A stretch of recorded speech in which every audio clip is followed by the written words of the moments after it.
Today, for the SIE exam, we are covering the essential topic of economic indicators. Understanding these is not just about memorizing lists. It's about knowing how the economy breathes and how financial markets react. The exam will test your ability to categorize these signals into three main groups: leading, lagging, and coincident indicators. Let's start with leading indicators. These are the forward-looking signals that attempt to predict where the economy is headed. Think of them as the economy's crystal ball. A classic example the SIE exam loves to use is building permits. When applications for new construction projects rise, it signals that we can expect more jobs, more spending on materials, and overall economic expansion in the coming months.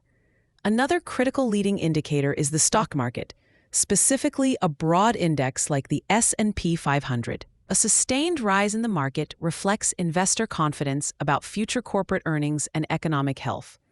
Initial unemployment claims are also a powerful leading indicator. Notice the word initial. When the number of people filing for unemployment for the first time decreases, it's a strong sign that the job market is improving, long before the overall unemployment rate reflects that change. Next, we have coincident indicators. These provide a snapshot of the economy's current health. They move in step with the business cycle. The most significant coincident indicator is gross domestic product, or GDP. GDP represents the total market value of all goods and services produced within a country in a specific period. A strong, growing GDP indicates a healthy economy right now. Other examples include industrial production and personal income levels. On the exam, if you see a question about what indicator shows the current state of the economy, you should immediately think of these coincident measures. Finally, there are lagging indicators. These are the rearview mirror, confirming trends that have already happened. They only change after the economy has already begun to follow a particular pattern. The most frequently tested lagging indicator is the unemployment rate. This is a major trap for students. It feels like it should be a current or coincident indicator, but think about it from a business owner's perspective.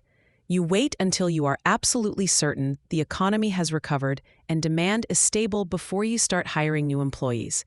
This delay makes the overall unemployment rate a lagging signal.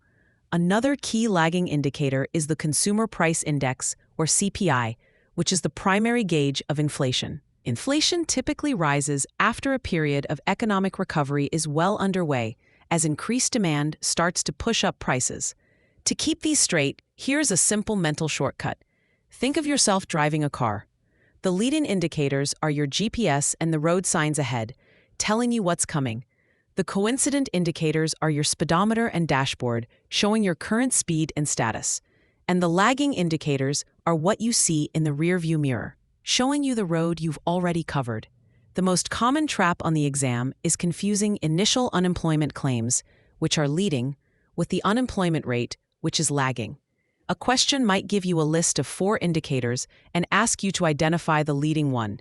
If you see both unemployment rate and initial unemployment claims as options, remember that initial claims predict the future trend, making it the leading indicator.